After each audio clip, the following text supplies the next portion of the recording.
con la venia del magistrado presidente, maestro Francisco A.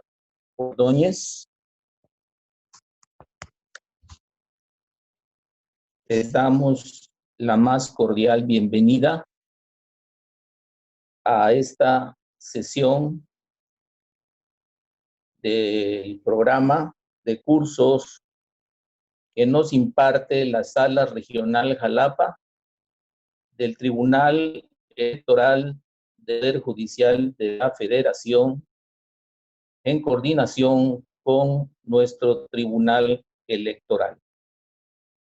En primer término, doy la bienvenida a los integrantes del Pleno, al presidente Francisco A. Ordóñez, diputada Brenda Domínguez Agué.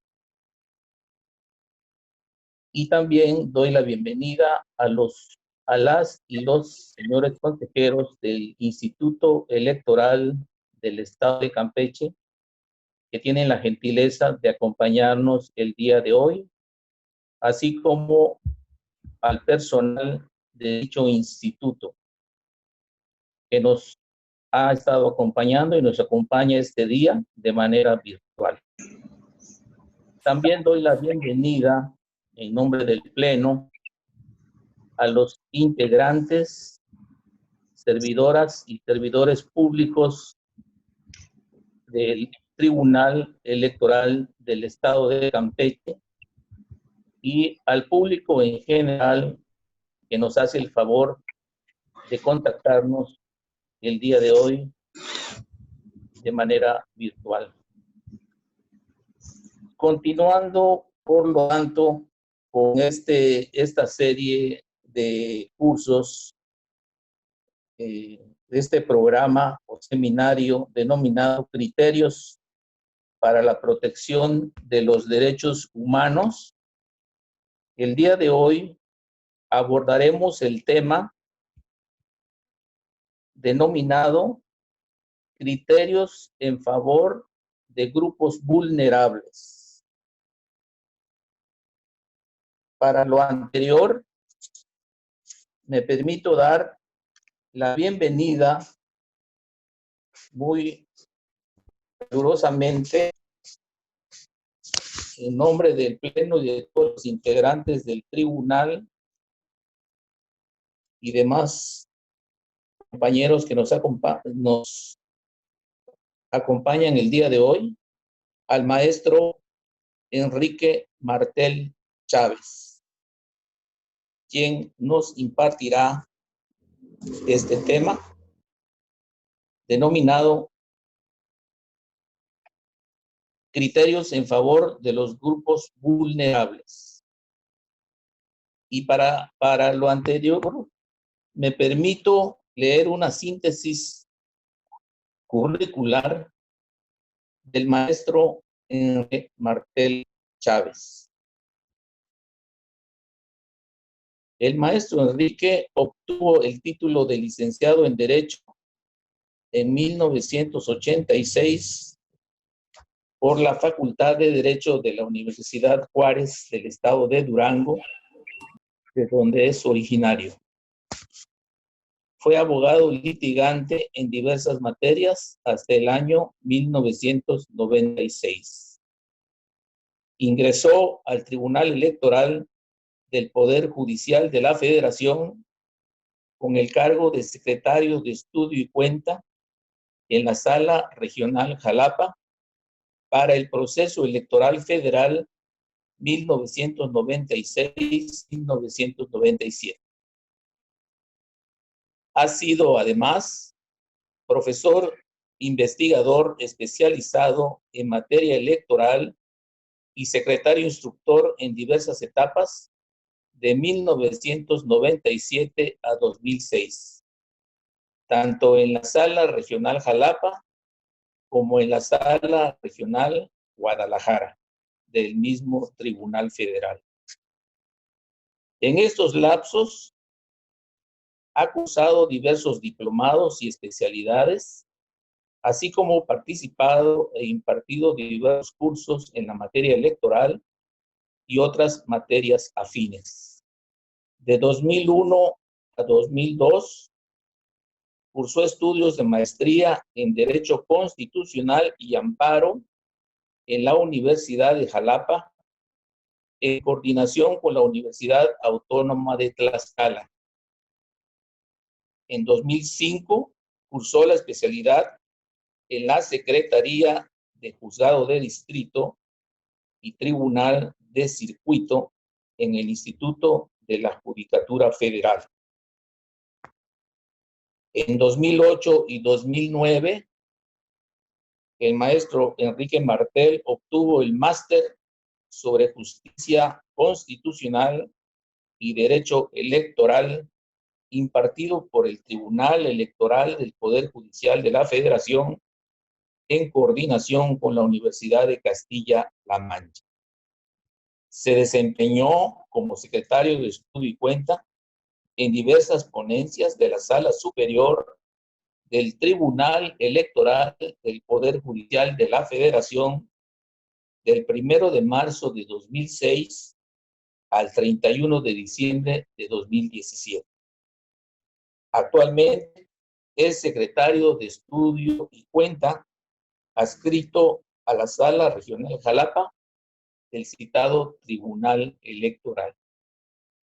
Solo me resta reiterar nuestro agradecimiento por la presencia y la participación en este curso y en estos cursos tan importantes al maestro Martel y a la ponente que tuvimos el día de ayer, de antier, la maestra María Fernanda Sánchez Rubio, pues estos cursos coadyuvan a la especialización y a la profesionalización de todo el personal electoral, tanto del Instituto Electoral como del Tribunal Electoral del Estado de Campeche, y nos prepara con más herramientas jurídicas para el proceso electoral que se avecina 2021.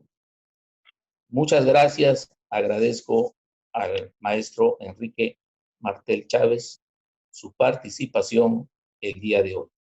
Tiene usted la palabra, maestro Enrique.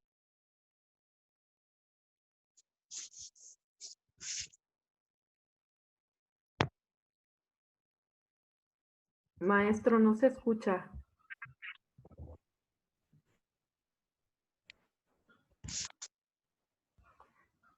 Seguimos sin escucharlo.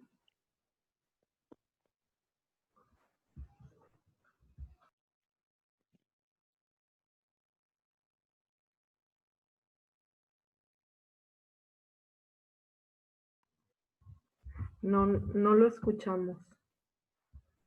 No sé si quiera salirse y volver a entrar.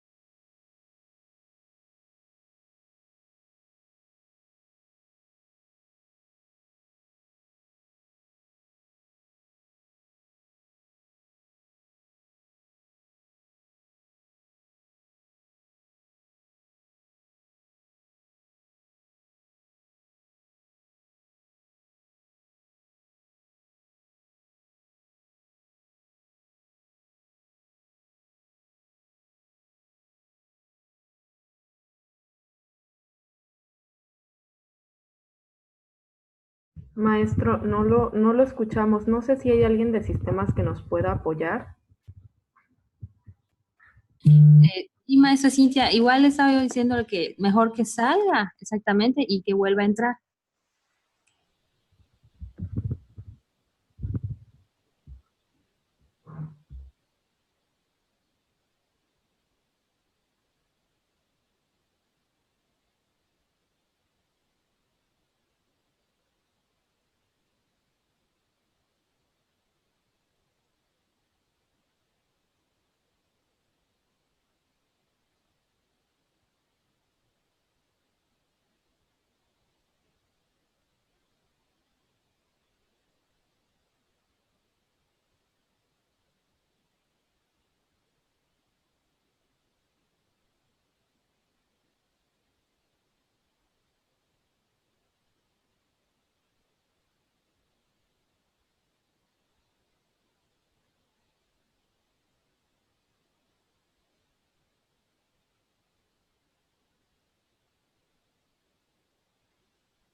participar y si no, sin mayor preámbulo, comenzamos con este tema que se me encomendó.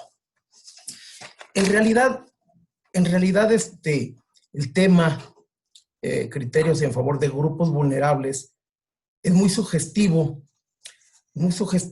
como si pudiera uno desglosar cada uno de estos criterios de una forma muy pormenorizada. Sin embargo, cada criterio lleva de por sí un grado de complejidad en los hechos, en los planteamientos, en el estudio que se hace en los agravios que dieron origen a esos criterios y a las decisiones ya fuera de la sala superior, de salas regionales, que dieron lugar a estos criterios.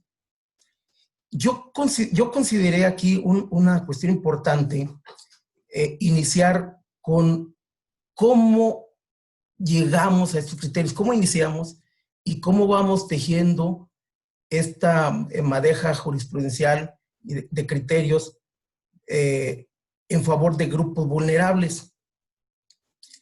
Yo lo iniciaría diciendo que es con la implementación, con la expedición de de la ahora Ley General del Sistema de Medios de Impugnación en materia electoral, porque esta protección se da sobre todo a partir del juicio para la protección de los derechos políticos electorales, que si ustedes recuerdan, previamente a 1996, este juicio tenía su símil en el recurso de apelación, ya con la ahora Ley de Medios de Impugnación a partir de 96 y la incorporación del Tribunal Electoral al Poder Judicial de la Federación,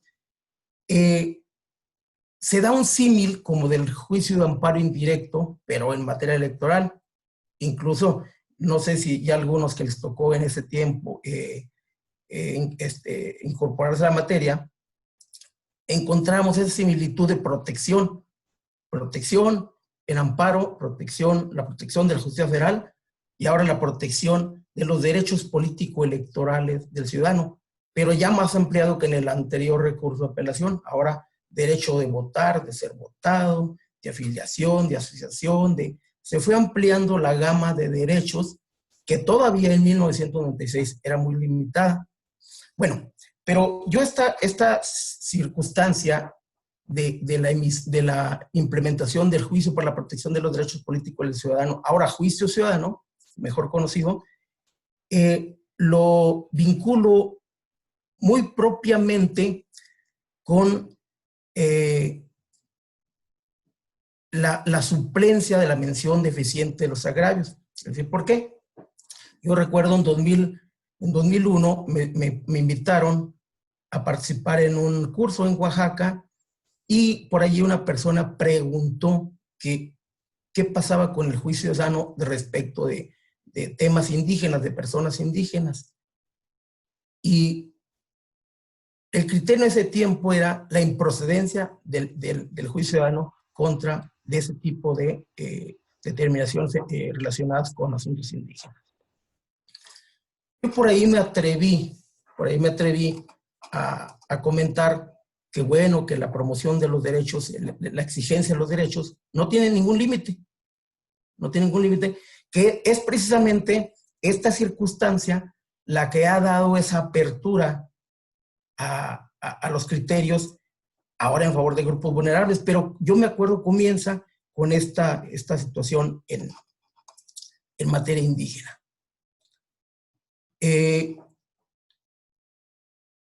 Yo recuerdo como asunto de los pioneros que sientan bases de criterio en favor de grupos vulnerables, el caso conocido como caso Tanetse, Oaxaca, expediente sub JDC 11 de 2007, en el que unos ciudadanos integrantes de la comunidad de Tanetse de Zaragoza, Oaxaca, mediante un simple escrito, elaborado a mano en un papel muy rústico, plantearon ante la sala superior que hacía 6 años que las autoridades electorales, el gobierno del Estado, el Instituto Electoral, no les daban las facilidades para que se desarrollaran elecciones en su comunidad. Este escrito pues, carecía de todos los requisitos formales, de temporalidad, legitimación, una carencia absoluta de agravios, formalidades en cuanto a las reglas procesales, bueno, prácticamente carecía de todos los requisitos procesales y de forma, y algunos sustanciales. Sin embargo, la Sala Superior retomó el escrito, formó un acuerdo general, entonces, y lo reencausó luego a juicio ciudadano, al juicio ciudadano 11 de 2007. Se superó el problema de la legitimación de estos ciudadanos, diciendo que operaba la suplencia más amplia que pudiera ser, con el solo hecho que sustentaran y se autoescribieran indígenas era suficiente, bueno, de esa comunidad, para reclamar derechos políticos en su favor. En cuanto a la representación, se tuvo por acreditada, diciendo que pues, efectivamente eran personas de esa comunidad y que pues, tenían derecho a reclamar que en su comunidad se celebraran elecciones. Y asimismo concluyó ese asunto con 6 criterios que se generaron y se resolvió ordenando que en la mayor inmediatez se celebraran elecciones.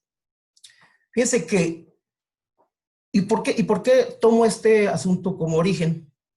Porque prácticamente una suplencia casi total, decíamos, de todos los requisitos procesales y prácticamente de fondo, ese escrito se tradujo en que estas personas se venían quejando de que se les hacía nugatorio un derecho fundamental, el de votar y ser votados, porque el gobernador había impuesto, ahí mediante ciertas cuestiones administrativas, a una administración municipal. Entonces, este asunto a mí me parece paradigmático en cuanto al inicio de criterios en favor de grupos vulnerables. ¿Y por qué lo comentaba? Porque anteriormente, para ese asunto, estando yo en la ponencia, ahí donde se elaboró este proyecto, el coordinador de la ponencia me pidió que le elaborara un estudio sobre la suplencia de la queja en amparo. Y caímos en la cuenta de que la suplencia de la queja no solo no estaba permitida, sino que en su inicio, en el propio amparo, estuvo prohibida. Entonces, hago esta acotación por el hecho de que muchos de los criterios que ahora están en boga, en un inicio fueron rechazados de muchas maneras. Fíjense, en una experiencia personal también, y le digo, y yo el tiempo que he estado en sala regional y en la sala superior, he participado precisamente también de esa negatividad o falta de progresividad a que no se daba como ahora se da. Conocí en un proyecto del caso de una consejera suplente en 2010 en San Luis Potosí, que ella alegaba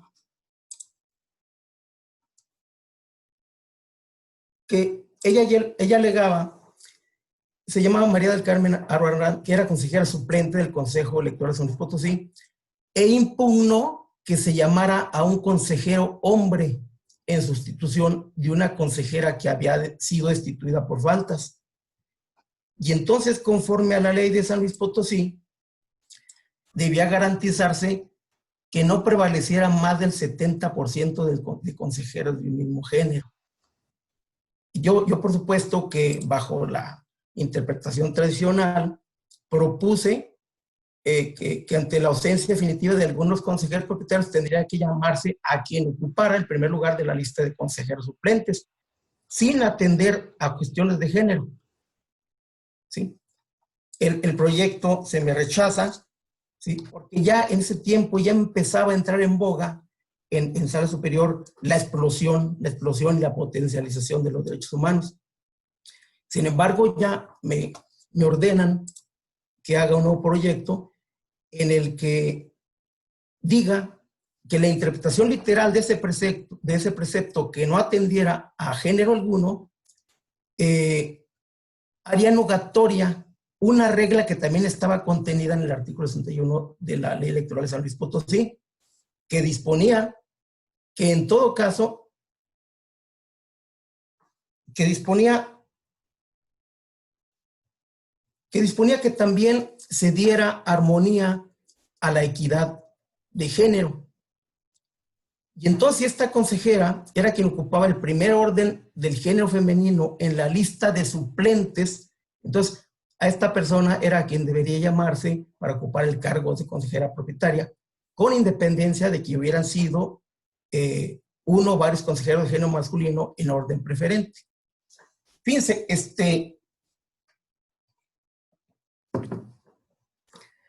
la potencialización de estos derechos, la que de género, las acciones afirmativas, no van requiriendo de mayor razonamiento jurídico tradicional, sino son cuestiones que por una tradición histórica negativa se habían venido arrastrando, porque generalmente la preferencia en cuanto a cargos laborales, cargos públicos, era para los hombres. Entonces, así en este caso tuve esa experiencia con el caso de esta consejera de San Luis Potosí.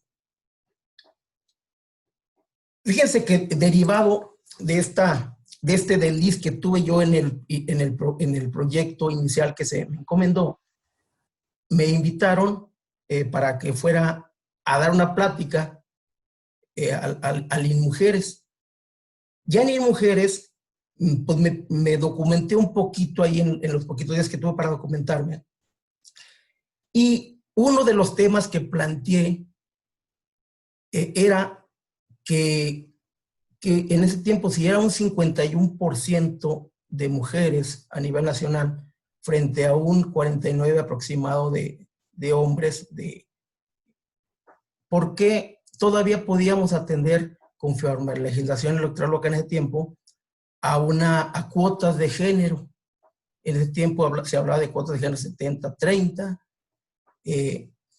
y casualmente a los poquitos días, bueno, al poquito tiempo, se hizo un planteamiento en la sala superior del comúnmente conocido como caso Antijuanitas, el expediente sub JC 12.624 de 2011. Este fue aproximadamente, si no mal recuerdo, por en el mes de noviembre de 2011. Pero ese año había ocurrido algo relevante en la aplicación del derecho en México y a nivel convencional. La Suprema Corte había resuelto el expediente varios 912 de 2010 y determinó que a partir de esta sentencia existía un nuevo o un corpus juris en el que la Constitución, en tratándose de derechos humanos, convivía, según lo decía el artículo primero, convivía con los derechos humanos consagrados en los convenios internacionales de los que el Estado mexicano fuera parte. Entonces, esa discusión ya se había dado en años anteriores, pero no habían llegado a ninguna solución, pero la Corte en este asunto, 912 varios, llega a esa solución de que los derechos humanos contenidos en la Constitución y los derechos humanos contenidos en otros convenios internacionales de los que México fuera parte iban a convivir en una situación de armonía, no de jerarquía. Y que los criterios de los que México no fuera parte, pues entonces serían criterios orientadores.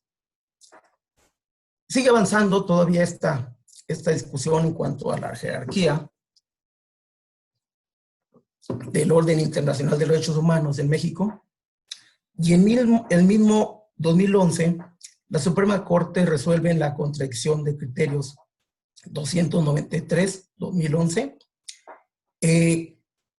que los criterios emitidos por la Corte Interamericana de Derechos Humanos son vinculantes para el Estado mexicano, no obstante que el Estado mexicano no hubiera sido parte. O sea, ya no solo no eran orientadores, sino ahora eran vinculantes. Y con esto los doctrinarios dicen que entramos o tenemos un nuevo corpus juris en derechos humanos. Pero, ¿por qué comento esto? Porque precisamente este boom de la convencionalidad es lo que da lugar a la explosión de muchos criterios que anteriormente eran inimaginables. Posteriormente a eso, tuvimos el caso Cherán en el estado de Michoacán. También aquí ya se da una protección especial a los ciudadanos provenientes de esa comunidad indígena Cherán.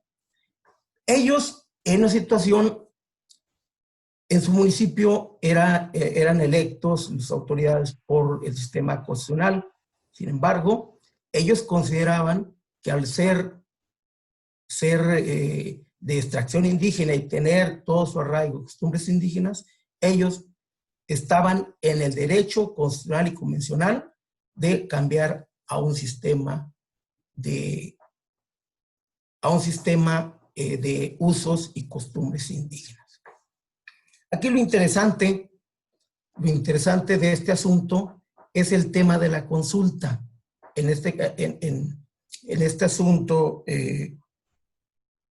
sub JDC 9167-2011, se ordena una consulta para que los ciudadanos provenientes de la comunidad indígena de Cherán determinaran todos los elementos que quisieran acerca de su posibilidad de trasladarse del sistema constitucional de ayuntamiento constitucional al sistema por usos y costumbres.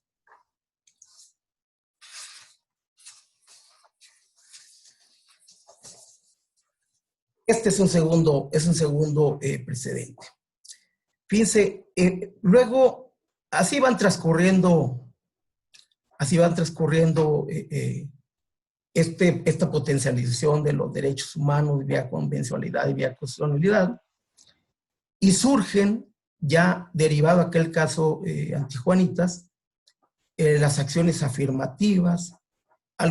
Surgen algunos criterios derivados de asuntos en los que algunos hombres decían que las acciones afirmativas, al privilegiar que las mujeres pudieran acceder o se fueran postuladas para cargos populares, que violaban que eran discriminatorias.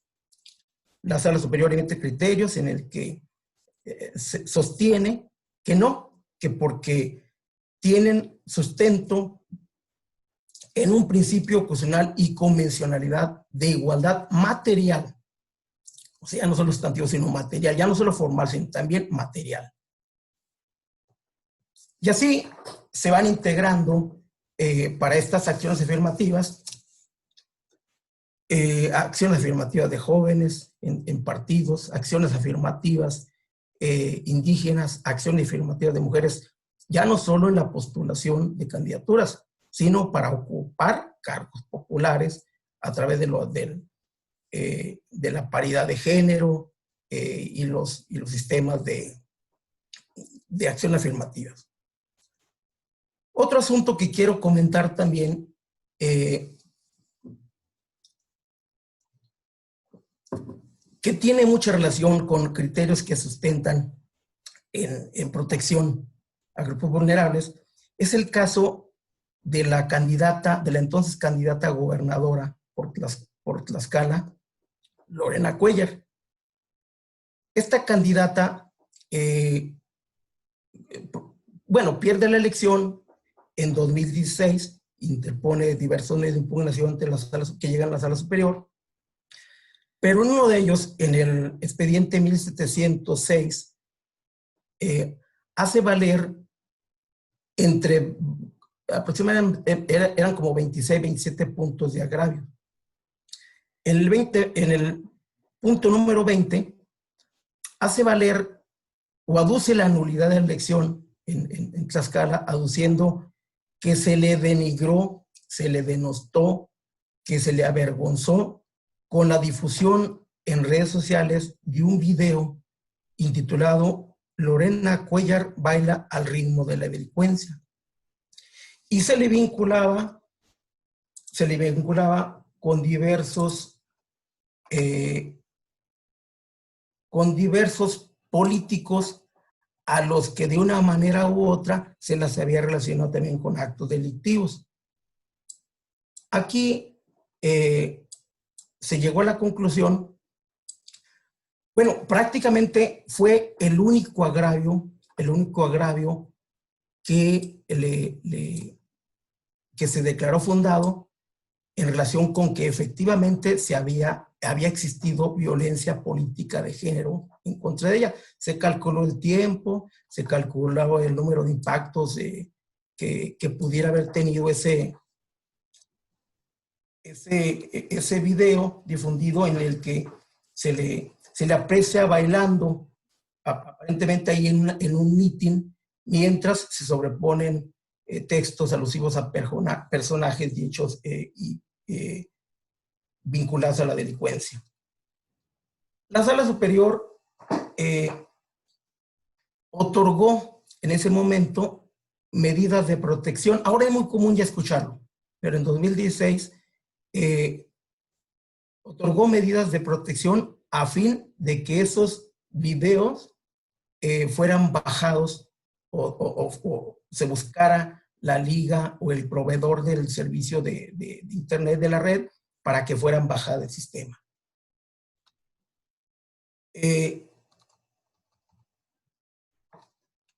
Y ya de las frases utilizadas se llegó a la conclusión de que de una manera clara hubo una intención de ridiculizar a Lorena Cuéllar Cisneros como una mujer payasa bailando, así como sugerir que tenía una estrecha relación o vínculos con delincuencias ligadas con personas ligadas a la delincuencia, y que querían apoderarse del Estado Tlaxcala.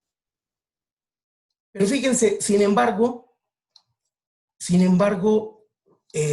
a pesar de la existencia de ese video, por tratarse de un solo punto de agravio del cual resultó fundado, se dijo que ese agravio no era de la entidad suficiente para afectar la elección de gobernador. La conclusión a la que llegó la Sala Superior fue esta.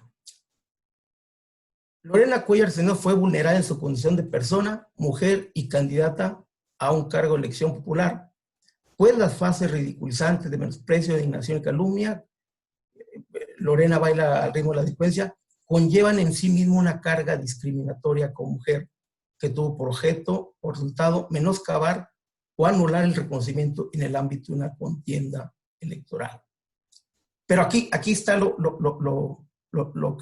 crítico. Dice, ¿y qué trasciende al ámbito familiar, doméstico y social comunitario del que forma parte?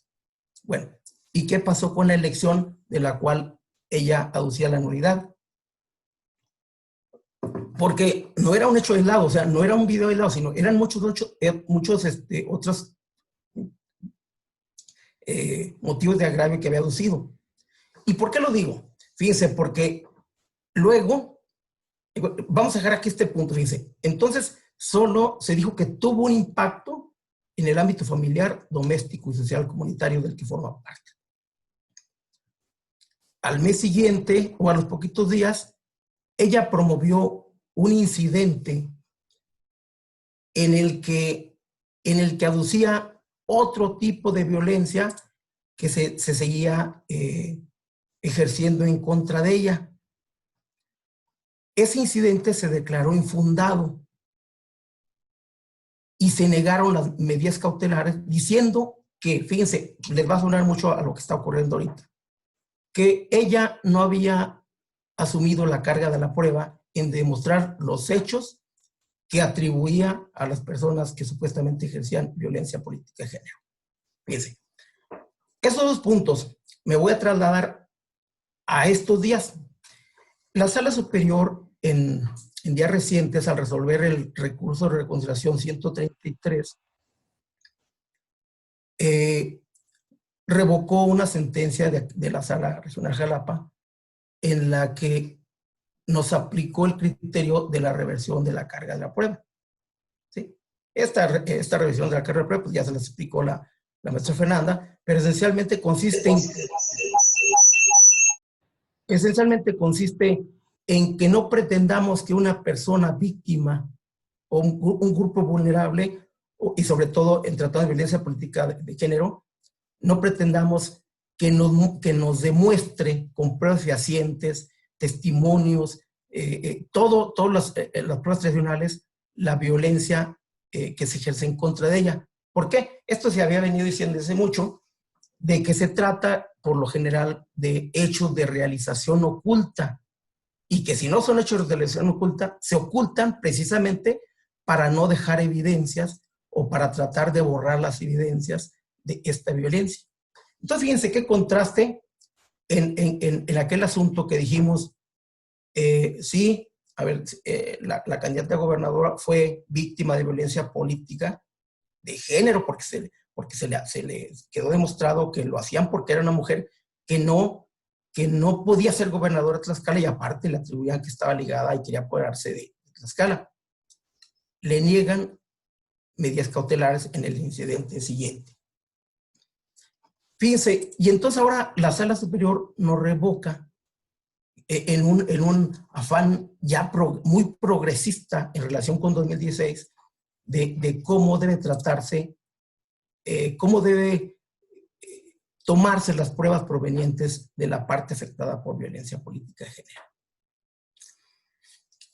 Sí, ahora, fíjense, también en cuanto a las medidas cautelares, ¿qué es lo que estamos haciendo los tribunales locales y las salas regionales de la Sala Superior? Ante cualquier medio de impugnación en el que nos invoquen en la existencia de violencia política de género, dictamos inmediatamente medidas de protección, ¿sí? Vinculando a todas las autoridades que se considere tienen la posibilidad de ordenar, de prevenir, de reprimir y de reparar, en su caso, en favor de la víctima, generar un ambiente de seguridad, hasta físico. Ahí incluso, a veces la discusión de los asuntos se da si no estamos yendo al vincular a autoridades penales, a ordenarles al gobernador, ordenar a los sistemas de seguridad pública, ordenarles que brinden el sistema de protección. ¿No estaremos incluso yendo más allá de nuestras atribuciones? Bueno, pero fíjese, eso no nos preocupa, porque finalmente eso se trata de que exploremos cada vez más y más la potencialización de los derechos humanos y sobre todo en esas cuestiones de protección a víctimas de violencia política. Pero vemos la diferencia sustancial entre cómo se pensaba en 2016 y cómo estamos actuando en 2020. Otro asunto que también recuerdo fue un caso en 2017 de un adulto mayor en un juicio laboral. Fíjense, es que la protección a grupos vulnerables no solo se da en ámbitos en materia de derechos indígenas y en mujeres ya es muy abundante, pero el Tribunal Electoral ha emitido criterios que van cobijando a muchos grupos vulnerables, adultos mayores, discapacitados, menores, personas transgénero, etc. En este caso de este adulto mayor, lo platico en forma muy simple, él se emite un acuerdo por parte del Instituto Nacional Electoral en relación con la la carrera en el Servicio Profesional Nacional Electoral, y le dicen que él va a estar ocupando una plaza ahí en tanto la va a ocupar en forma definitiva personas que acrediten todos los exámenes y los programas del sistema de Servicio Profesional Nacional Electoral. Él impugna ese acuerdo, esa determinación, y aquí la cuestión es simple. ¿Por qué? Porque aquí el tema que quiero comentar es cómo se le da una situación, una circunstancia de protección procesal a esta persona, porque él había promovido un juicio especial laboral. Por ahí el Tribunal Electoral del Distrito Federal no hallaba qué hacer, formula la consulta, y también ahí la Sala Superior emite un criterio en el que dice que esta categoría de adultos mayores, tratándose de derechos laborales, deben ser protegidas conforme a varios criterios contenidos, tanto en materia laboral constitucional mexicana como en diversos instrumentos internacionales. Es otro grupo vulnerable que se agrega a nuestro tema de análisis. En términos similares va también un criterio que emitió la Sala Regional Toluca en el caso de, yo pienso que era una doble categoría sospechosa. Un representante indígena ante el municipio de Toluca, pero además que sufría de cierta incapacidad. En el proyecto la Sala de Toluca no, por proteger los datos de esta persona, no describe exactamente la incapacidad, pero le ordena al Ayuntamiento de Toluca que otorgue todas las facilidades materiales de personal humano, personal, objetos materiales, oficina, equipo de oficina, para que esta persona ejerza a plenitud su representación indígena que tenía de cierta comunidad ante el municipio de Toluca. Es el expediente STJC 2 de 2017. El caso del juicio laboral concluyó, ahí se me pasó a decir, que finalmente la Sala Superior concluyó en que la impugnación de esta persona, este adulto mayor, en contra del acuerdo del Instituto Nacional Electoral, que le estaba anticipando que lo iban a dar de baja conforme fueran incorporándose las personas que aprobaran los exámenes de aptitud y todos los procedimientos para el Servicio Profesional Nacional Electoral, pero prácticamente le está anticipando que él se iba a ir. Esta persona tenía 71 años y entonces se ordenó que al escrito se le diera cauce de juicio laboral, del juicio para es juicio, es de este laboral que se conoce en la Sala Superior o las salas regionales en contra del Tribunal del Instituto Nacional Electoral. Fíjense, llevamos ahorita discapacitados, adultos mayores, adulto mayor en juicio laboral, ciudadanos indígenas, pero la protección se va ampliando. En 2017, por ahí me tocó dar cuenta en dictamen con un expediente del recurso de revisión de procedimiento especial sancionador 20-2017. En ese asunto se reclamaba que el Instituto Nacional Electoral había dictado medidas cautelares bajando del aire unos spots de propaganda política en el que aparecían menores. Se dictaron las medidas, el instituto dictó las medidas cautelares, van en recurso a revisión del procedimiento especial sancionado de la Sala Superior, y la Sala Superior confirma el otorgamiento de las medidas cautelares ante la impugnación que hizo un partido de que no se estaba afectando de ninguna manera al menor con el que saliera en pantalla o en los promocionales, y que por cierto ni tenía ninguna participación, solo por ahí caminando aparecían los menores. Sin embargo, aquí el criterio en ese asunto, en el SUBREP 20-2017, fue que efectivamente los menores requerían de un permiso de sus ascendientes. Bueno, me parece que decía de sus padres, pero también en otra parte decía que requería un permiso para aparecer en los spots de quien ejerciera la patria potestad. Ahí creo que el detalle era que uno de los padres no había otorgado el permiso, o sea, no lo había negado, porque el menor solo vivía con la mamá y el papá, al estar lejos de la familia, no había otorgado ese permiso. Entonces ahí se confirmó precisamente el acuerdo de bajar del aire esos spots en los que aparecían niños. Tenemos otro caso, pues entonces, de protección de personas en vulnerabilidad. Casi de inmediato, en 1217 también, me toca conocer en dictamen de otro asunto el SUBREP, igual recurso de revisión del procedimiento especial sancionador 120 de 2017. Aquí se trataba estaba la elección, si no mal recuerdo, en el Estado de México, y el PAN, en uno de los promocionales, para denostar o para evidenciar la mala gestión de las autoridades en ese tiempo en el poder,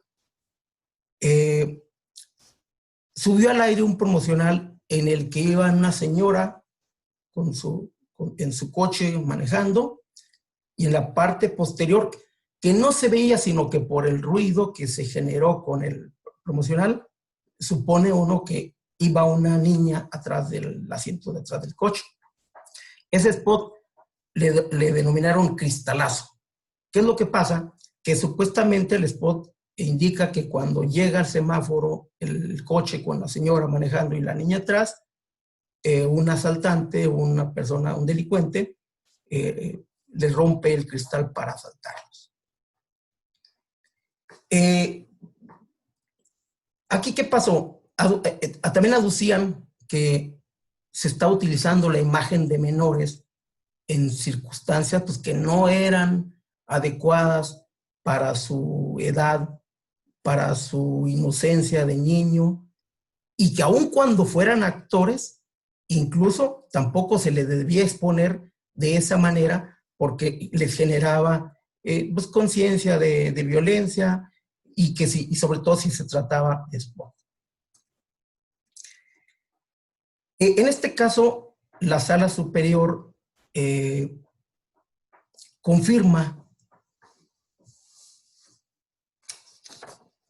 bueno, dice, sí es válido, conforme al criterio anterior del REP 20, sí es válido que los menores aparezcan en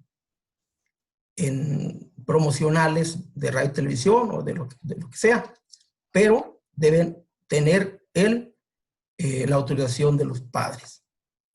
¿Sí? Sin embargo, dice, lo deben hacer bajo ciertos lineamientos y entonces la Sala Superior ordena, se forme una comisión de secretarios para que se le diga al INE y sobre todo a las autoridades electorales, ¿no? Mira, sí es permitido que los menores aparezcan en spot, etcétera, pero en primer lugar deben obtenerse el permiso de los padres o de quien ejerza la patria potestad.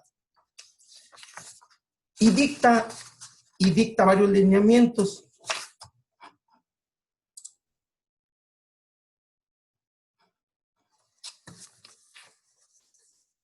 Y llega a la conclusión la Sala Superior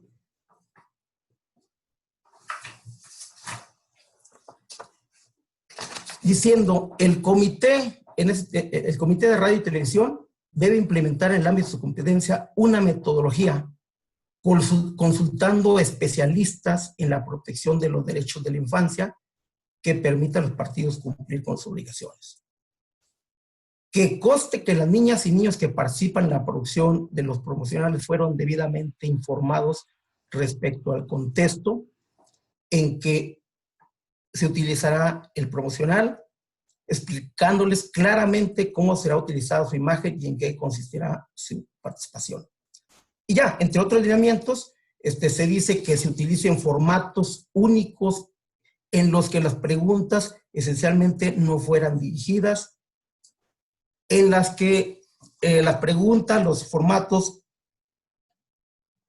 generen una opinión propia, individual y libre por parte de los niños que participan en las promocionales, de modo que no se les genere una participación condicionada.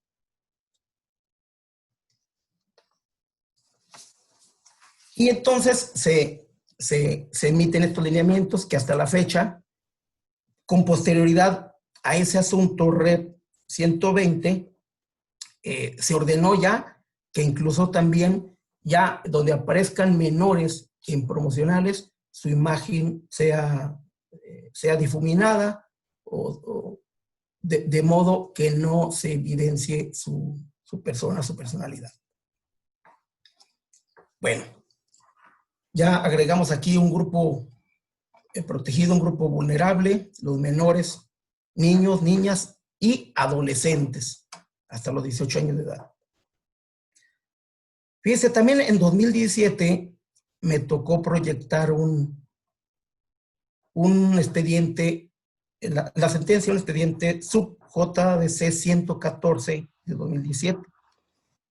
Este asunto está bien interesante porque la comunidad de Temuaya, en el Estado de México, había designado a su representante indígena ante el municipio. Era una cuestión novedosa. Esta Rocío Silverio, me parece que se llamaba la persona esta, pretende acreditarse ante el cabildo, diciéndoles que su comunidad le había asignado representante ante el municipio y quería saber ella qué facilidades tenía para desempeñar su representación, sobre todo elementos materiales, personal humano que le fuera auxiliar en el ejercicio de su cargo, si iba a contar con oficinas, si iba a contar con una computadora, entre otros aspectos. Y el otro punto importante que planteó, a ver, y entonces mi situación ante el ayuntamiento, ¿cuál es? ¿Estoy dentro o fuera del ayuntamiento? Es decir, ¿estoy enfrente del ayuntamiento como representante o formo parte del ayuntamiento? Fíjense que hago este comentario que me pareció muy interesante y que a veces todavía quisiera sostenerlo por lo complicado que es la ejecución de ciertas sentencias, sobre todo en materia indígena y en materia de género. Fíjense, en esa ocasión mi proyecto, o sea, mi propuesta inicial era decir, a ver, no es materia electoral. Yo creo que, mi propuesta yo creo que encontraría mayor protección en el juicio de amparo. Es decir, si ante la negativa del presidente municipal, del cabildo, de negarle los elementos y la acreditación en su representación ante el ayuntamiento, ¿no sería mejor que lo tramitara ante las autoridades, ante los órganos judiciales administrativos? ¿Por qué? Mi propuesta era esta. Porque si del medio contencioso administrativo, pues bueno, sigue el tribunal contencioso administrativo en algún recurso y de ahí puede irse al amparo.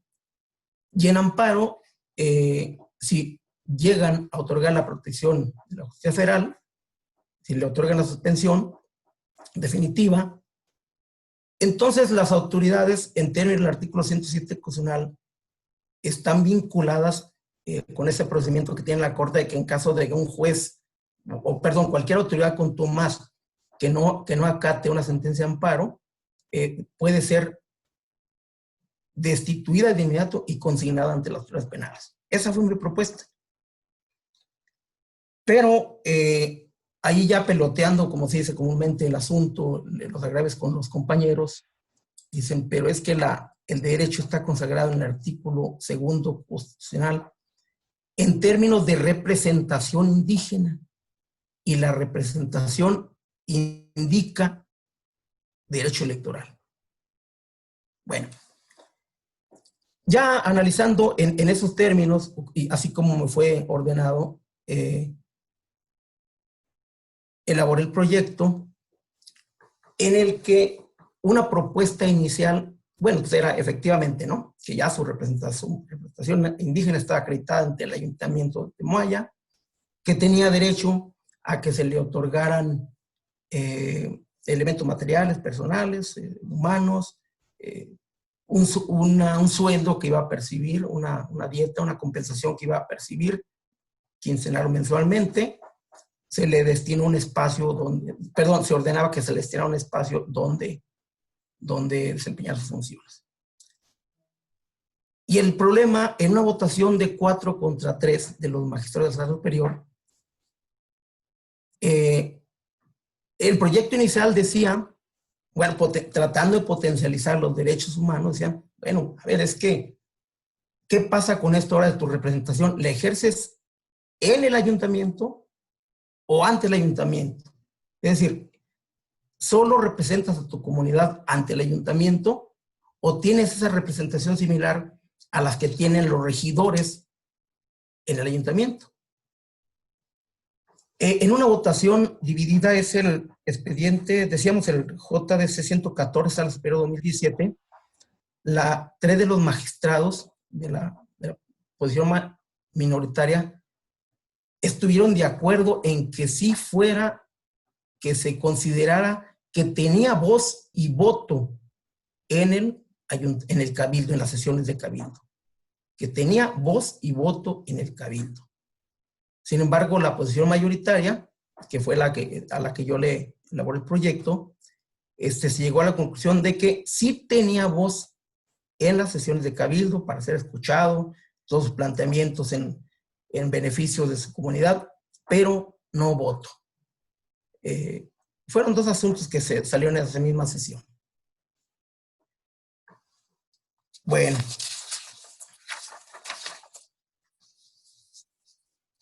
Fíjense, no quisiera meterme tanto en la cuestión de las acciones afirmativas de género porque ha dado mucho, bueno, se ha avanzado mucho, más bien propiamente se ha avanzado. Sí, les hacía el comentario de que en esa ocasión que fui invitado a un curso en mujeres, yo planteaba, bueno, ¿por qué 30-70? Bueno, incluso, ¿por qué 40-60 de porcentajes de mujeres, o bueno, de género, ¿no? Pero género entendíamos que el porcentaje menor pues se refería a mujeres, ¿no? ¿Por qué 40-60? Incluso me atreví a decir, a ver, paridad. ¿Por qué cuando hay un 51% de mujeres a nivel nacional y 49% de hombres, es proporcional? O sea, es justamente proporcional.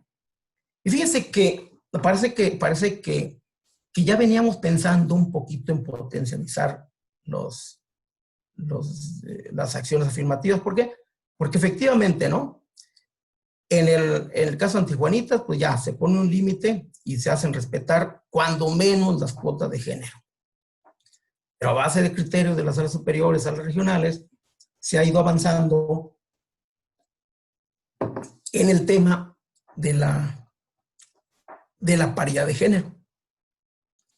Pero incluso ya el tema de la paridad de género parece estar sobrepasado con ese criterio de que siempre se va a resolver con el criterio que mayor beneficio arroje al género femenino.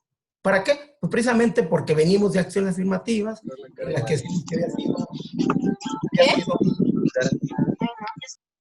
que había sido un sector humano olvidado con cargas que generalmente no tienen los hombres.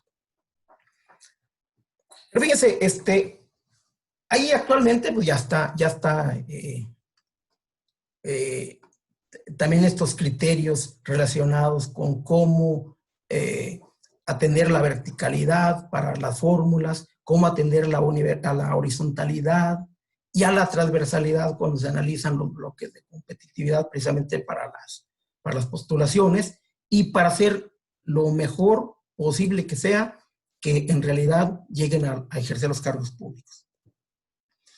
Pero fíjense, me paso a un asunto que en lo personal, pues ahí también me puede un poquito porque es un proyecto que me tocó elaborar y que es el caso Bochil, Chiapas, en afirmaciones de candidaturas indígenas en la elección federal 2018.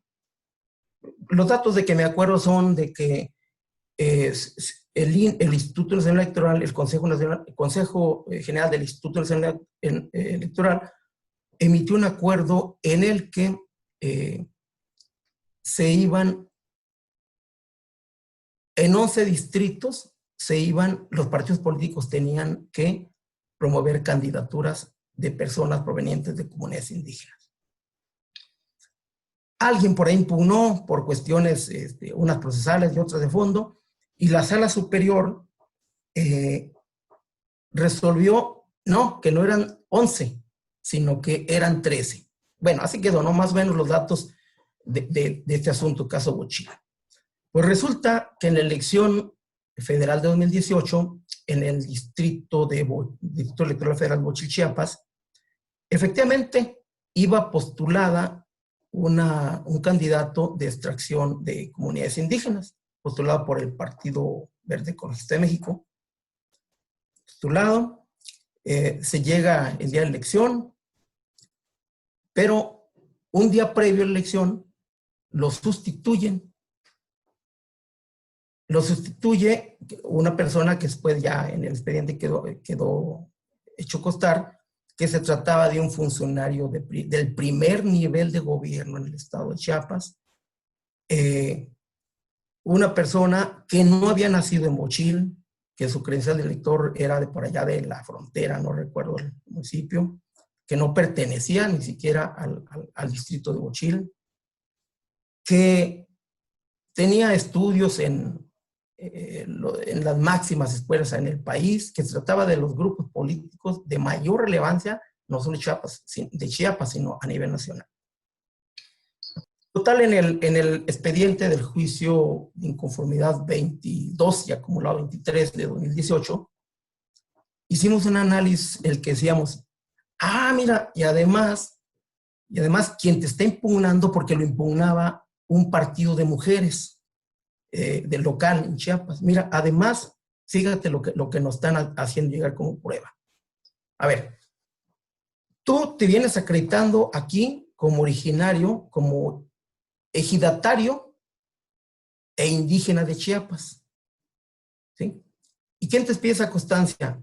Pues les pide una persona que se ostentaba que había tiempo atrás desempeñado el cargo de comisariado, de presidente de comisario ejidal.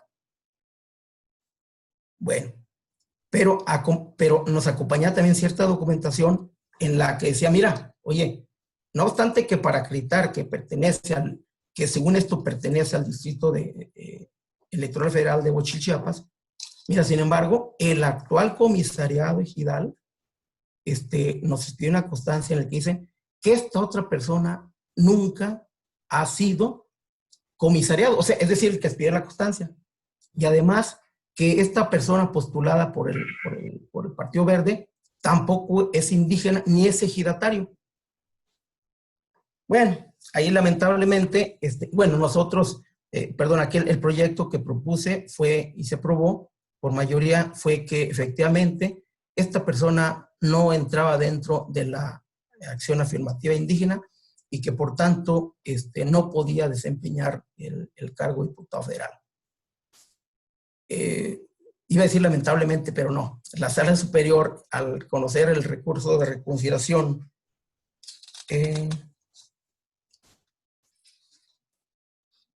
no tengo el número. 496, creo que es de 2018.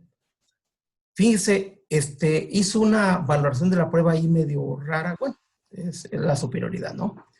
Y determinó que el estándar probatorio en tratándose de personas pertenecientes a comunidades indígenas no debe ser tan exigente como en tratándose de personas que no pertenecen a esas comunidades.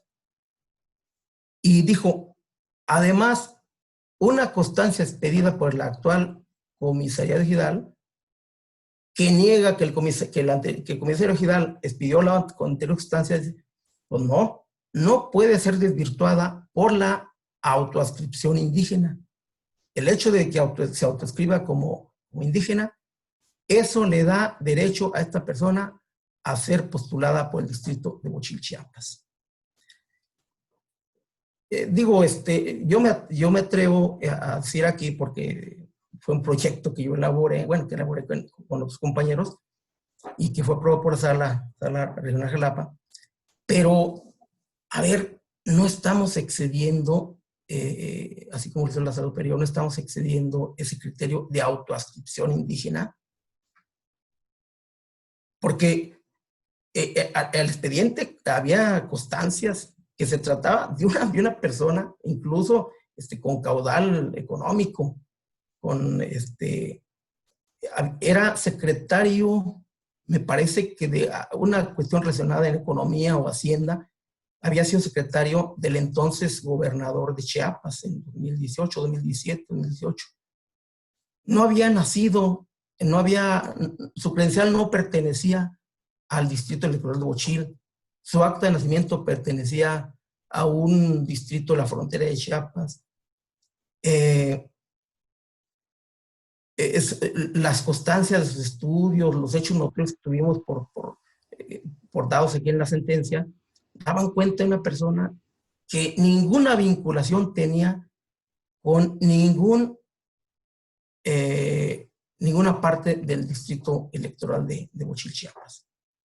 Entonces, ahí es donde a mí luego este tema de la autoascripción, pues me deja un mal sabor ahí de boca, y sobre todo porque esa sentencia pudo haber sido, la sentencia de la Sala Regional Jalapa pudo haber sido un precedente de que personas que no pertenecen a estos grupos vulnerables, pues lleguen y abusen de estos derechos que les corresponden solamente a ellos. Bueno, pero fíjense, hay otros temas, no sé cómo voy con el tiempo, maestra Cintia.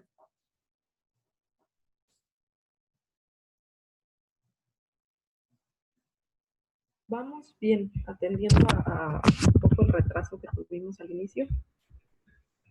Perfecto. Fíjense, y es que aquí, a partir de lo que tengo enseguida en mi guión, voy a hacer un poquito parco en mis comentarios. ¿Por qué? Porque dio la casualidad de que este tema, mi magistrado Arín, va a ser tema de una exposición de él. Ya cuando menos pensé, pues ya me había tocado en el sorteo este tema, y también ya a él ya tenía preparado su tema. Pero entonces voy a ser muy parco, pero solamente voy a dar las líneas generales de cada uno de estos criterios. Fíjense que recuerdo que debería ser como en 2011, 2012, por primera vez se tocó que una persona que acatara determinaciones de órganos jurisdiccionales pudiera catalogarse como que había perdido la presunción de modo honesto de vivir. ¿Se acuerdan? Había una tesis de 2001, 2002 de la Sala Superior que decía que el modo honesto de vivir se presume, salvo prueba en contrario. Fíjense que aquí, en ese asunto de 2011, 2012, si no mal recuerdo, hubo una integrante de un tribunal electoral en un estado del centro, en que, siendo presidenta, al momento de hacer un engrose, metió unos argumentos, unas consideraciones que el Pleno no había acordado. Y entonces pues quedó ese precedente de que que había alterado esa sentencia con consideraciones que el Pleno no había acordado. Y posteriormente ella ya cuando concluyó su encargo, trató de postularse para consejera, integrante del Instituto Electoral Local. Esos son los datos más o menos aproximados. Y entonces se le negó el registro precisamente. La Sala Superior concluyó que era correcto que se le negara el registro debido a que ella venía de una aproximación a que no tenía un modo honesto de vivir porque había alterado ese engrose. Algo así similar hubo, no recuerdo si bien, creo que fue en el estado de Quintana Roo, también de un consejero contumaz, o de un titular de un órgano local contumaz a una sentencia. Pero este tema solo lo tocaba por la cuestión de que recuerdo que es con la primera vez que tocó que alguien no podía tener el modo honesto de vivir. Sin embargo, aquí la Sala Regional Jalapa empezó a abordar este tema y en 2018 precisamente, un presidente municipal fueron dos casos. Había ejercido violencia, había estado demostrado que había estado ejerciendo actos de violencia política con una de sus compañeras integrantes del Cabildo. Y aquí la Sala Regional llegó a la conclusión de que había existido violencia política de género. Posteriormente, cuando esta persona le otorgaron su registro para candidatearse a otro cargo de elección popular, el instituto le otorga el registro, pero alguien impugna su registro diciendo que en virtud de que ejerce violencia política de género, viola principios democráticos, perjuicio a las mujeres, alterando el orden constitucional y convencional, y que por tanto debe cancelarse el registro. ¿Por qué? Porque no tiene un modo honesto de vivir, y el modo honesto de vivir en términos del artículo 34 y 35 constitucional es requisito de elegibilidad. Pero además había desacatado esta persona, eran dos actores, habían desacatado diversas sentencias en las que se les había vinculado a que pagaran dietas, respetaran el ejercicio del cargo de la regidora afectada, que se abstuvieran de omitir ofensas, denostaciones, que la respetaran el ejercicio del cargo. Entonces, por primera vez, esta sala regional dice, efectivamente, existe todos estos antecedentes de violencia política y género, pero además ha sido una autoridad contumaz en acatar las determinaciones que hemos emitido para que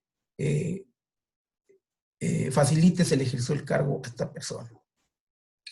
Y se desvanece, entonces todo esto, la violencia política de género ejercida, no acata sentencias, no das cumplimiento y sigues ejerciendo este tipo de actos, todo eso desvanece o es más fuerte que tu presunción de tener un modo honesto de vivir.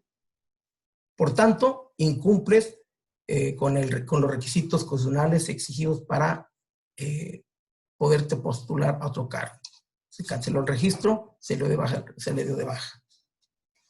Fíjense que este fue un boom ahora en relación con la violencia política de género, porque posteriormente, a ver si no voy a tratar de evitar meterme en el tema que va a abordar el magistrado. Este tema este criterio fue emitido en el sub JRC 140/2018. Y aquí lo loable de este criterio es que fue confirmado por la Sala Superior, ¿sí? Prácticamente aduciendo lo correcto de la determinación que había asumido la Sala Regional. Me voy aquí un poquito ya más parco Luego, ya se dan otros casos en que se plantea aquí en la sala regional esa misma pérdida de presunción de modo honesto de vivir, pero de mujer, de violencia política y género ejercida por mujer contra mujer, es decir, de una presidenta municipal contra una regidora. Y porque pues ahí la habían menoscabado su personalidad, no le daban importancia a su cargo de regidora, la nombraron titular de una regiduría de ornato. La sala superior, al conocer el recurso de reconsideración, por mayoría de 5 votos, consideró que la figura de ornato sí existía en algunas legislaciones de otros estados y que por tanto se encontraba el límite de que no se trataba en realidad de una denostación que llevara a considerar violencia política de género. Fíjense, aquí yo voy a meter un tema. Nos falta el caso, por ejemplo, así lo digo ligeramente, el caso, por ejemplo, de una mujer embarazada que también la obligaban a realizar ciertas funciones en su cargo de regidora. Se determinó que existió violencia política de género. El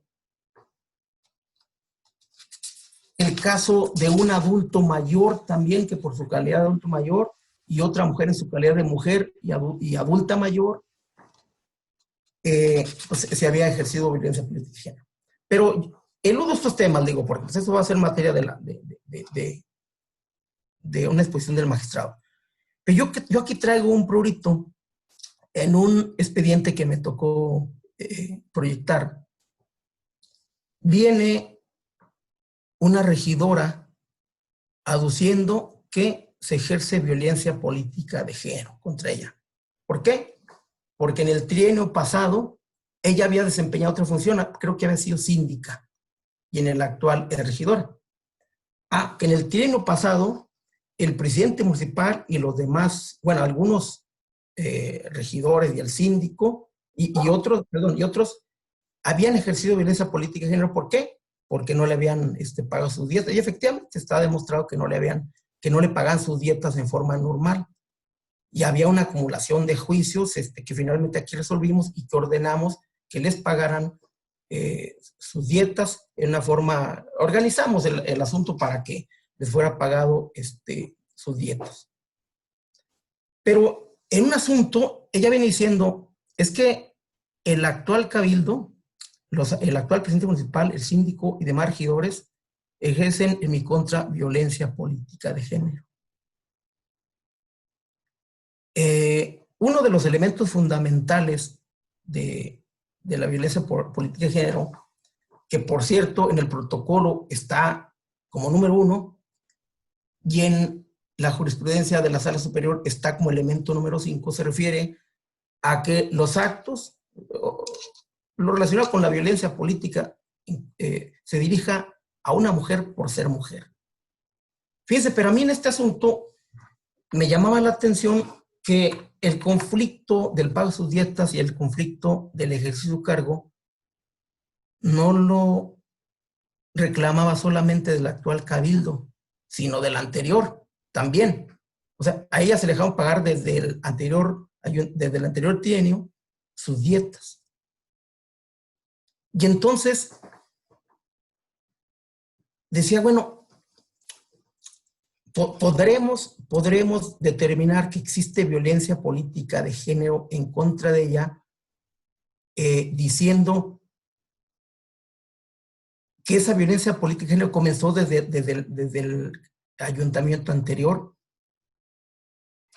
Y mi proyecto fue en el sentido que en los ayuntamientos, en los cabildos, se dan discusiones derivadas del encono político y administrativo y de intereses que se dan entre los integrantes al provenir de diversas fuerzas políticas, y que propiamente se trataba de una circunstancia de obstrucción en el cargo, pero no derivado de que esta regidora fuera mujer, sino de un encono distinto.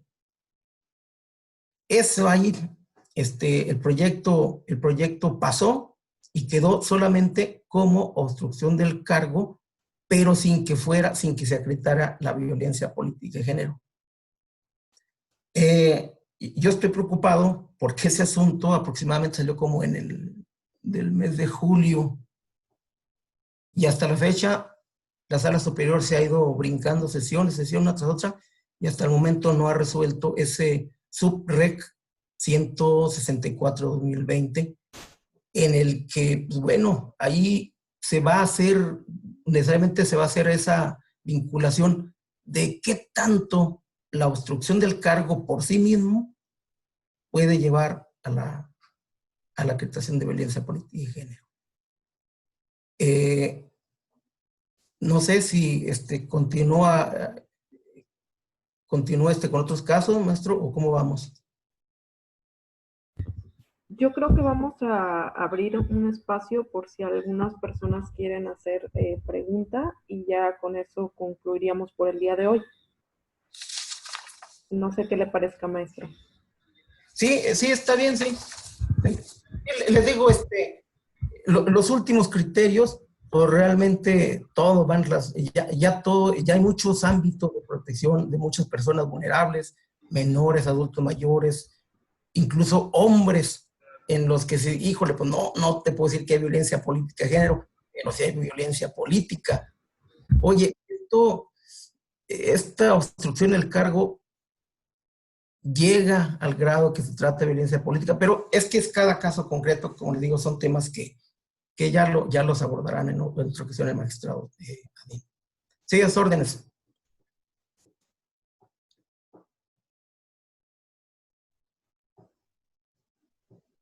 Pues, maestro Enrique Martel, muchísimas gracias por su interesante recorrido por sentencias importantísimas de las salas regionales y de la sala superior, pero que tienen su origen en los tribunales electorales y en los estados, ¿no?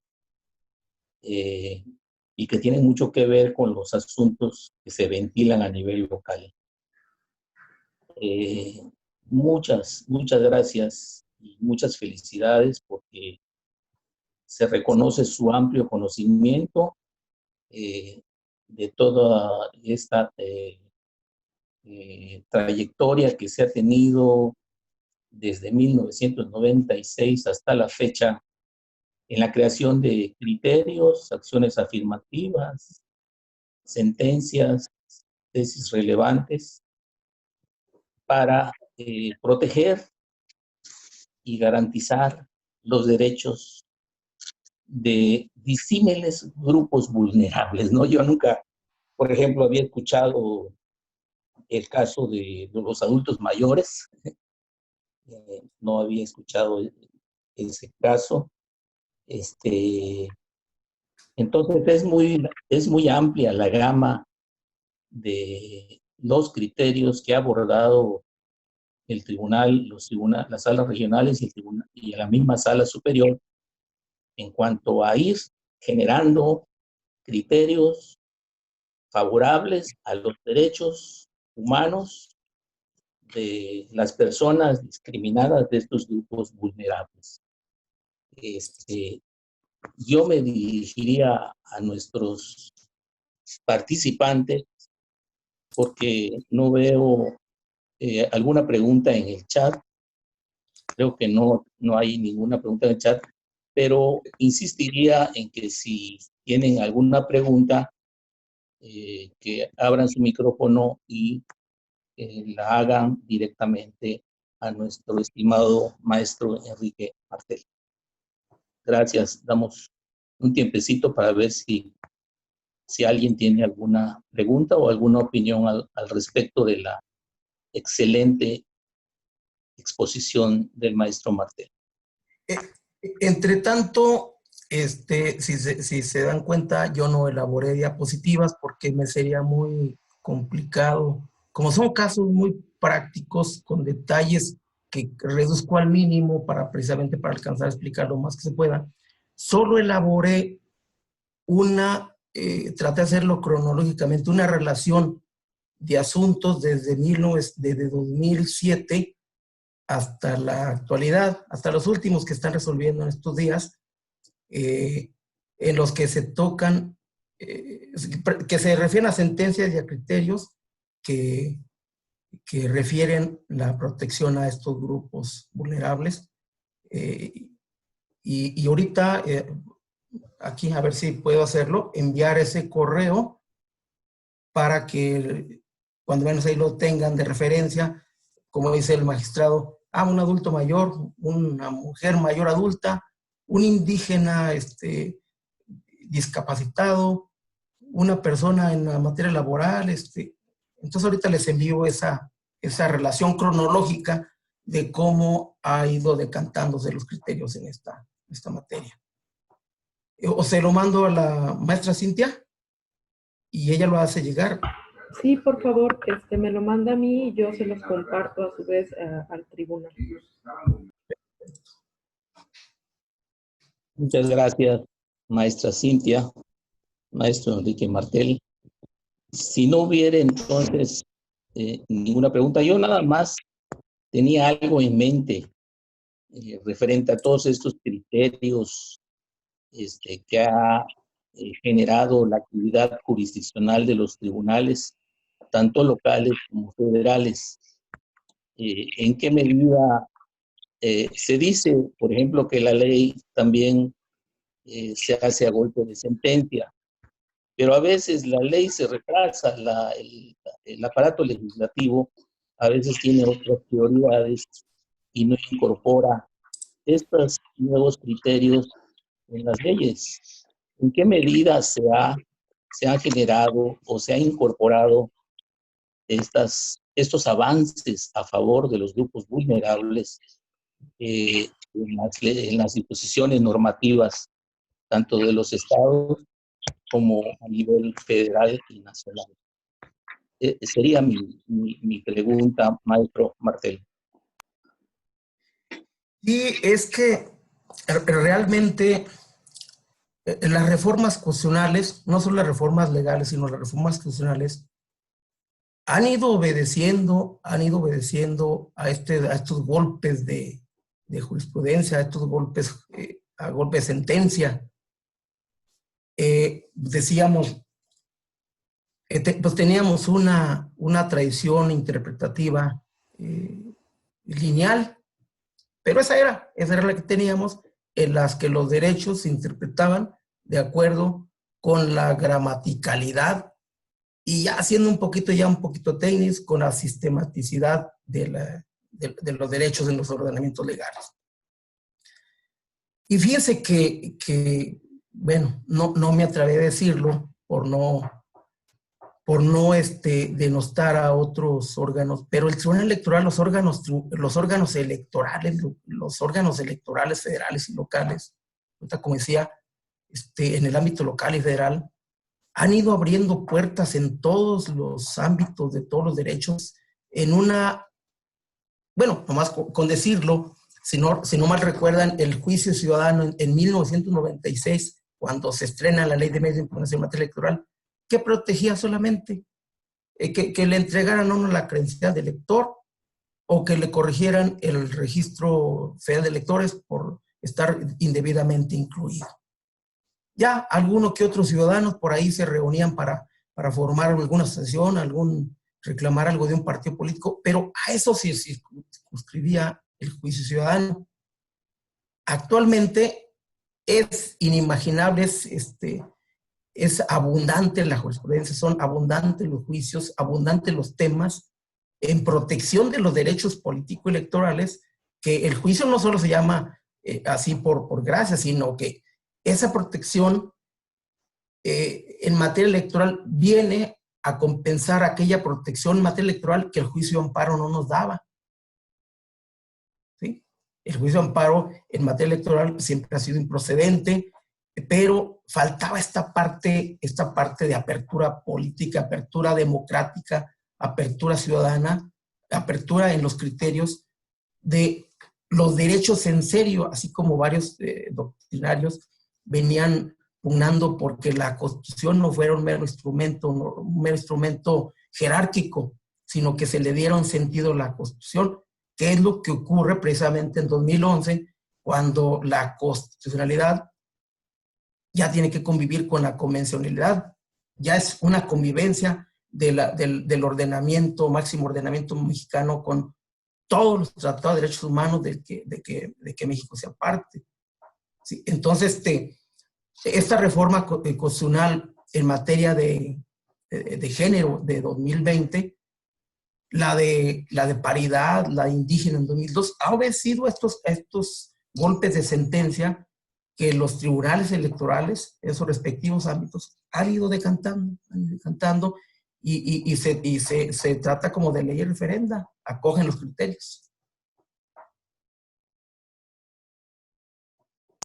Sí, muy bien, le agradecemos muchísimo. Y es que los juicios ciudadanos, junto con algunos procedimientos especiales sancionadores que también generan algunos criterios, constituyen 60 o creo un poco más del 60% del total de los medios de impugnación que reciben los tribunales, si no me equivoco.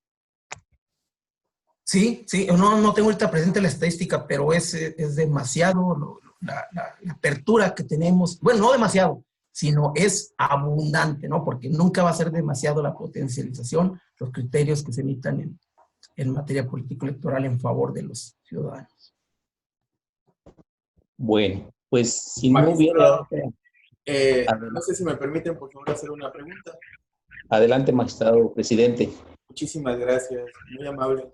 Maestro Martel, muchísimas gracias. Gracias por toda la plática tan abundante, sobre todo de criterios.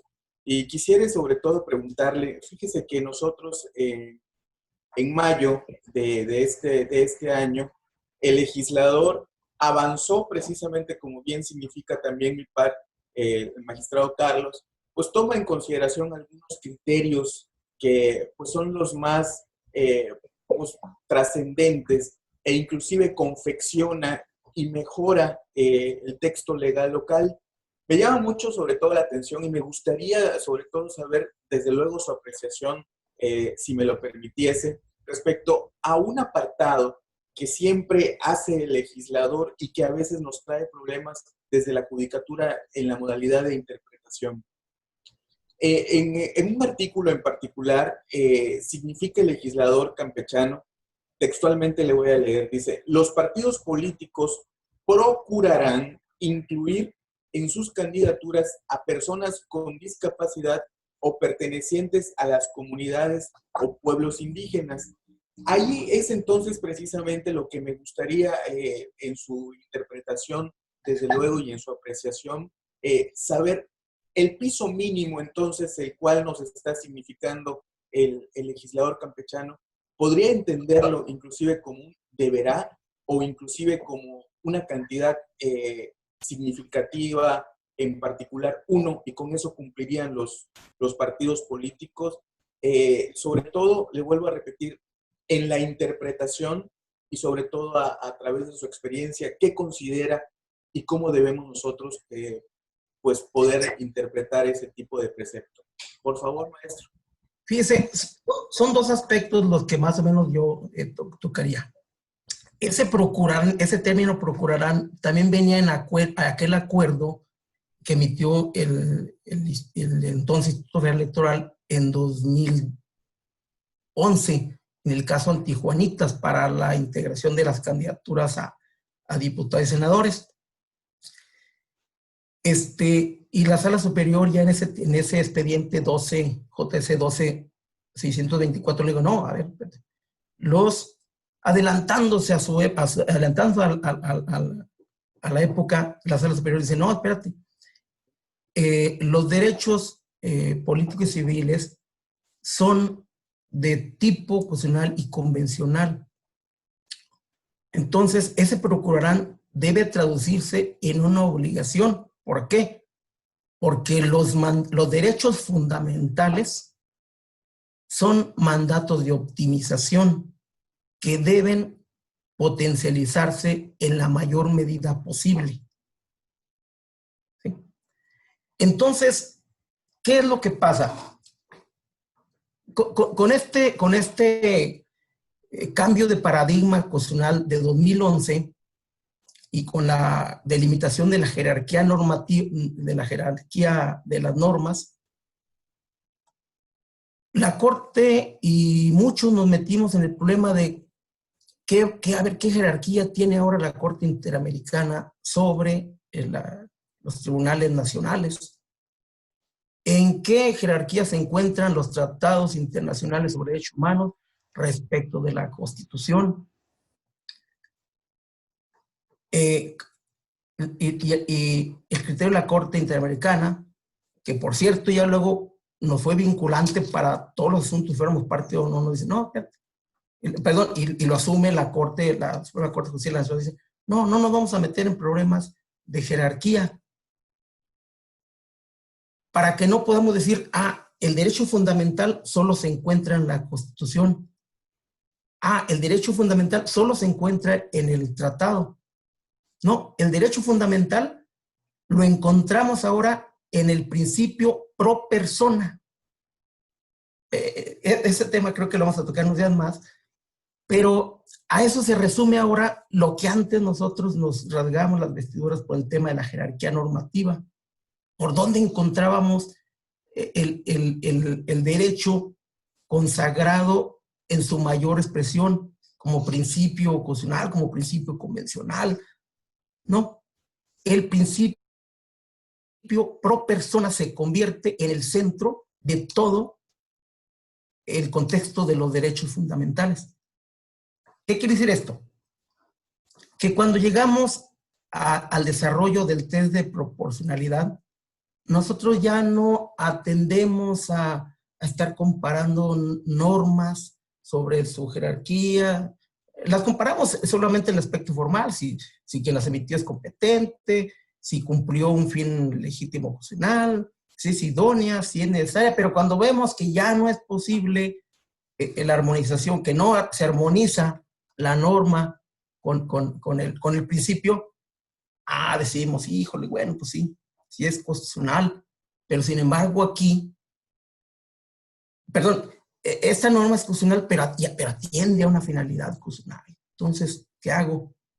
Bueno, pero me sigue sonando de que hay un derecho fundamental por ahí pro persona, que es el que debemos potencializar, que es el que debemos nosotros hacer, no en un mandato, no en una relación de jerarquía, sino ponderar hasta qué punto podemos estirar la liga de ese derecho fundamental en un análisis, un análisis de ponderación. Entonces, ahorita las normas legales, ni la Constitución, ni la Convención Interamericana de Derechos Humanos, ni el Tratado de Derechos Humanos, nos imponen límites. Los límites que tenemos para potencializar los derechos son el principio pro persona, consagrado en el artículo 1 constitucional, que convive con la Convención Americana, con tratados internacionales en derechos humanos, y que es el que nos obliga a ponderar esos derechos fundamentales en juego, esos principios inherentes al ser humano, y que ahí es donde vamos a decir, hay satisfacción y hay cierta gratificación, no hay tanta afectación. Bueno, voy a hacer prevalecer cierto principio sobre otro.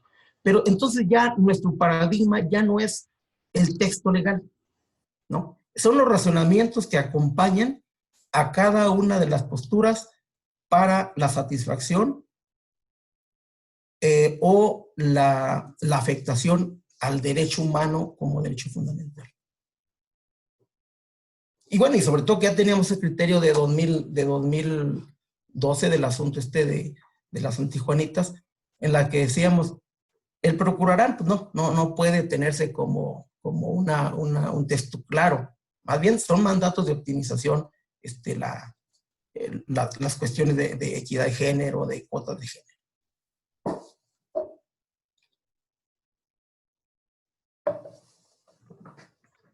Muchas gracias, magistrado presidente, por su intervención y su respuesta, maestro Enrique Martel tan atinada al respecto. Nos llevaríamos muchas horas abordando este tema porque es bastante amplio y en obvio del tiempo de todos, ¿verdad?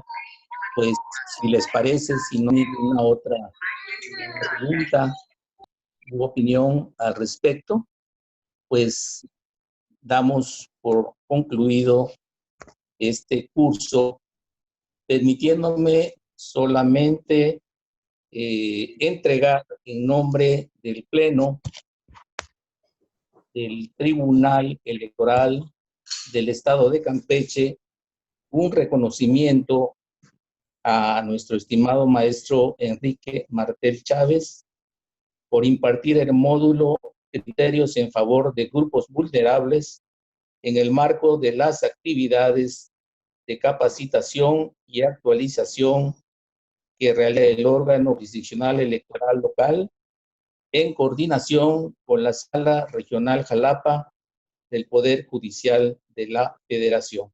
San Francisco de Campeche, Campeche, a 5 de noviembre de 2020. De manera virtual, le hacemos entrega de este reconocimiento que le será entregado posteriormente por mensajería. Muchísimas gracias, maestro. Muchas felicitaciones. Gracias. Y con una disculpa por los fallas técnicas. Disertación. Gracias. Y solamente nos restaría, con la venia del magistrado presidente Francisco A. Ordóñez y de nuestra colega magistrada Brenda Domínguez, ¿a qué? Dar por concluido el curso del día de hoy y agradecer a todos los asistentes al mismo, autoridades como servidores públicos de todas las instituciones convocadas. Estamos a tus atentas jóvenes y invitados por último al curso que tendremos el día de mañana, que nos será impartido también por el maestro Enrique Martel, con el tema libertad de expresión y propaganda electoral. También un tema muy, muy importante para todos nosotros. Muchísimas gracias y que pasen muy buenas tardes.